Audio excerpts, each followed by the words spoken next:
بسم اللہ الرحمن الرحیم صلی اللہ علیہ وآلہ وسلم۔ دنیا بہت قیمتی چیز ہے، دنیا باقی رہنے والی ہے۔ ناظرین، آپ بھی کہیں گے کہ یہ میں کیسے جملے بول رہی ہوں؟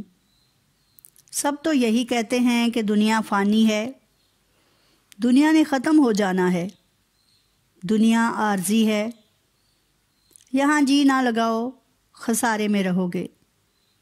بے شمار جملے ایسے ملتے ہیں جو آپ کو اور ہمیں جینے نہیں دیتے۔ ناظرین، میرا آج کا ٹاپک ہے مرنے سے پہلے کیوں مرتے ہو؟ نہیں، تمہارا مرنا بھی مرنا نہیں بلکہ تمہارا جینا ہے۔ اللہ کا فرمان عالی شان ہے، کلُّ نفس ذائقۃ الموت، ہر نفس نے موت کا ذائقہ چکھنا ہے۔ اور آپ صلی اللہ علیہ وآلہ وسلم کا فرمان عالی شان ہے، الدنیا مزرعۃ الآخرہ، دنیا آخرت کی کھیتی ہے۔ یقیناً ہر چیز نے مرنا ہے، لیکن کیوں مرنا ہے؟ ہمیشہ کی زندگی جینے کے لیے۔ یعنی قرآن فرماتا ہے، وَتَوَاصَوْا بِالْحَقِّ وَتَوَاصَوْا بِالصَّبْرِ، وہ جنہوں نے حق کی تلقین کی اور وہ جنہوں نے صبر سے کام لیا۔ إِلَّا الَّذِينَ آمَنُوا وَعَمِلُوا الصَّالِحَاتِ، سوائے ان لوگوں کے جو ایمان لائے اور نیک عمل کرتے رہے۔ اس کا مطلب ہے کہ نیک عمل باقی رہنے والے ہیں۔ ہاں، ہمارا جینا بھی کون سا جینا ہے جو دوسروں کے لیے جیا جائے۔ شاعر نے کیا خوب کہا، درد دل کے واسطے پیدا کیا انسان کو، ورنہ طاعت کے لیے کچھ کم نہ تھے کرو بیاں۔ ہم ایک نیکی کرتے ہیں، 10 گنا ثواب ملتا ہے۔ 1 روپیہ لگاتے ہیں، وعدہ 10 روپے ملنے کا ہے۔ سورہ زمر میں اللہ فرماتا ہے، لا یخلف اللہ المیعاد، اللہ اپنے وعدے کے خلاف نہیں کرتا۔ ایسی ہی اللہ کی ایک بندی حضرت رابعہ بصری رحمۃ اللہ علیہ کے دروازے پر کوئی دستک دیتا ہے، اللہ کے نام پر کھانا دو، 2 روٹیاں اٹھا کر دے دی جاتی ہیں۔ رات ہوتی ہے، کسی کی طرف سے تشتری میں 18 روٹیاں لائی جاتی ہیں۔ آپ کو اللہ پر اتنا بھروسہ ہے، کہتی ہیں واپس جاؤ، تمہیں غلطی لگی، ہمارے ساتھ تو 20 روٹیوں کا وعدہ ہے، 1 کے بدلے 10، 2 کے بدلے 20۔ چنانچہ ایسے ہی ہوا، واپس بھیجا گیا تو معلوم ہوا کہ غلطی سے یہ روٹیاں ادھر کو بھیجی گئیں۔ دوسری 20 روٹیوں کی تشتری دوبارہ پہنچی۔ سبق اور یقین کس قدر واضح ہے کہ اللہ کی طرف سے کھلا اعلان ہے کہ اللہ کے راستے میں خرچ کرو تو 10 گنا پاؤ گے۔ مَن یقرض اللہ قرضا حسنا فیضاعفہ لہ اضعافا کثیرا، حکم ہے کانٹا بھی چبھے تو اس کا اجر ہے۔ چنانچہ دنیا میں دیکھ لیں کتنے لوگ ہیں جو اتنے جان لیوا امراض کا شکار ہیں، کتنے لوگ ہیں پیسے نہ ہونے کے سبب حیات کی چوکھٹ پر ایڑیاں رگڑ رہے ہیں۔ مدد کیجئے ان لوگوں کی اور ہمیشہ کی زندگی پا لیجئے۔ مرنا کیسا؟ ایسا جیے جیسے عبدالستار عیدی نے جیا۔ ہمارے انبیاء اکرام کی پوری زندگیاں، صحابہ اکرام کی پوری زندگیاں آپ کے سامنے نمونے کے طور پہ موجود ہیں۔ زندگی کا لمحہ لمحہ ہمیں سکھاتا ہے کہ جینا کیسے ہے۔ کیسے بھوک لگے تو 5 دن فاقے کرنے ہیں۔ آقائے 2 جہان، 2 جہانوں کے بادشاہ اور بادشاہ کی بیٹی شہزادی بی بی فاطمہ تو زہرا رضی اللہ تعالیٰ عنہ بھوکے رہے، چکیاں پیسی، چھالے پڑے، تلقین صبر کی جا رہی ہے کہ بیٹی 33 مرتبہ سبحان اللہ، 33 مرتبہ الحمدللہ اور 34 مرتبہ اللہ اکبر پڑھ لیا کرو، تھکن دور ہو جائے گی۔ انہوں نے تو یہ تاکید نہیں فرمائی کہ بیٹی آؤ میں تمہیں اتنا دے دوں اور تم مالا مال ہو جائے، بلکہ صبر کی تلقین کی۔ ہم کہاں اپنی اولاد کو ان باتوں کی تلقین کرتے ہیں، بلکہ آج تو ہر گھر میں ہم نے شہزادیوں کو جنم دیا ہے، بہترین شاہانہ زندگی بسر کر رہے ہیں۔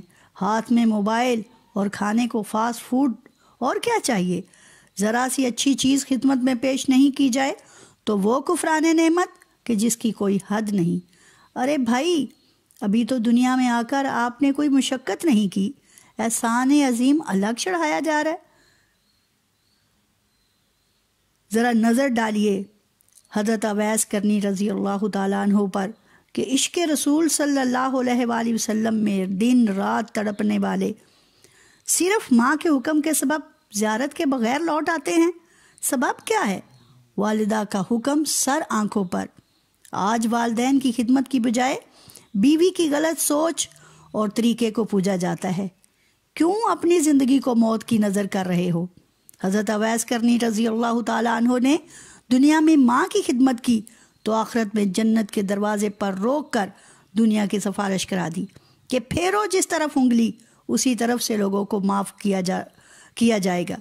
جس کو خرقہ میرے آقا نے بھیج دیا، اور دینے والے کون؟ آقا کے صحاب۔ کیا شان ہے ایک عاشق کی، تو کیوں ہم جی نہیں رہے بلکہ حکم محمد صلی اللہ علیہ وآلہ وسلم سے دوری اختیار کر کے زندگی کو موت میں بدل رہے ہیں۔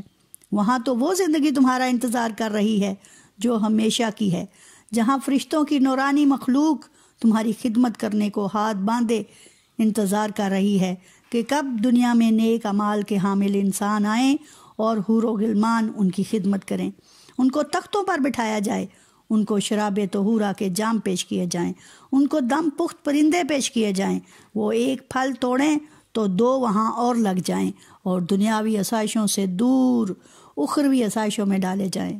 ہاں، اگر دکھ پہنچے تو صبر کرو، تکلیف دیے جاؤ تو معاف کرو، خوشحالی ہو تو شکر کرو، عدل کی مسند پر ہو تو انصاف کرو، انسان بنو اور انسانیت سے انس کرو، اعلیٰ عہدے پر ہو تو عہدے کا استعمال خدا کے خوف سے کرو، مالدار ہو تو مال کو خرچ کرو، جوڑ جوڑ کر مت رکھو کہ کل جہنم میں اسی مال سے داغے جاؤ، فقیر ہو تو فقر کا حق ادا کرو، مت ہر وقت گلا کرو کہ مجھے میرے اللہ نے ایسا کیوں پیدا کیا، کسی کے لیے محل ہیں اور میرے لیے جھونپڑی بھی نہیں، میں بھی یہ امیری میں بھی آزمائش ہے اور فقیری میں بھی آزمائش ہے، ہر لمحہ اور ہر نیت کیش ہوتی ہے، سودا کر لو اپنے اللہ سے، اچھا کرو گے تو اچھا پاؤ گے، موت کو زندگی میں بدل دو، اور برا کرو گے تو برا پاؤ گے، موت کو موت کے گھاٹ اتار دو گے اور جہنم کا ایندھن بن جاؤ گے۔ نبی کریم صلی اللہ علیہ وآلہ وسلم کی زندگی کے مطابق چل کر دیکھو، اعمال کو سنوار کر دیکھو، عمدہ اخلاق کو اختیار کر کے دیکھو، دکھی سے پیار کر کے دیکھو، لاچار کو سہارا دے کر دیکھو، محبت بانٹ کر دیکھو، نفرت سے نفرت کر کے دیکھو، ہر ایک سے پیار کرو، سب تم سے پیار کریں گے۔ میرے اس پیغام کو، اللہ اور اس کے رسول کے پیغام کو عام کرنے کی کوشش کیجیے۔ اللہ تعالیٰ ہمیں اور آپ کو زندگی کے یہ تمام اچھے کام کرنے کی توفیق دے۔ آئیے میں آپ کو بتاؤں کہ عمل کیا ہے۔